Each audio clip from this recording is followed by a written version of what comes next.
નમસ્કાર મિત્રો, ધોરણ 12 વિષય સમાજશાસ્ત્ર ચેપ્ટર નંબર 4 સ્ત્રી સશક્તિકરણ એની અંદર જે સ્ત્રીઓના બંધારણીય અધિકારો છે આજે આપણે જોવાના છીએ. સ્ટાર્ટ. બંધારણીય કાયદો એ કોઈ પણ દેશનો મૂળભૂત કાયદો કહેવાય. ભારતમાં સામાજિક પરિવર્તન લાવવા માટે સ્ત્રીઓના દરજ્જામાં સુધારા કરવા કાયદાકીય જોગવાઈઓ કરીને સ્ત્રીઓને પુરુષ સમાન દરજ્જો અને તકની સમાનતા આપવામાં આવી છે.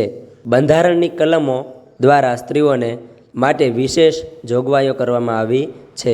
એટલે કે સ્ત્રીઓને બંધારણીય અધિકારો આપવામાં આવ્યા છે, જેમાં જીવન જીવવાનો અધિકાર, પુખ્ત વયે લગ્ન કરવાનો અધિકાર, સ્વપસંદગીથી લગ્ન કરવાનો અધિકાર, છૂટાછેડા મેળવવાનો અધિકાર, પુનર્લગ્ન કરવાનો અધિકાર, પતિ કે પિતાની મિલકતમાંથી વારસો કે હિસ્સો મેળવવાનો અધિકાર, ત્યક્ત્યા સ્ત્રી તરીકે પતિ પાસેથી ભરણ પોષણ મેળવવાનો અધિકાર, અત્યાચારથી બચવા પતિથી અલગ રહેવાનો અધિકાર, સ્વકમાણી અને સ્ત્રી ધન પર સંપૂર્ણ હક મેળવવાનો અધિકાર, નબળા વર્ગની સ્ત્રીઓને મફત કાનૂની સહાય મેળવવાનો અધિકાર, શોષણાત્મક પ્રથાઓ સામે રક્ષણ મેળવવાનો અધિકાર, શિક્ષણ, વ્યવસાય અને રાજકારણમાં અનામત બેઠકો દ્વારા વિશેષ હકો મેળવવાનો અધિકાર વગેરેનો સમાવેશ થાય છે.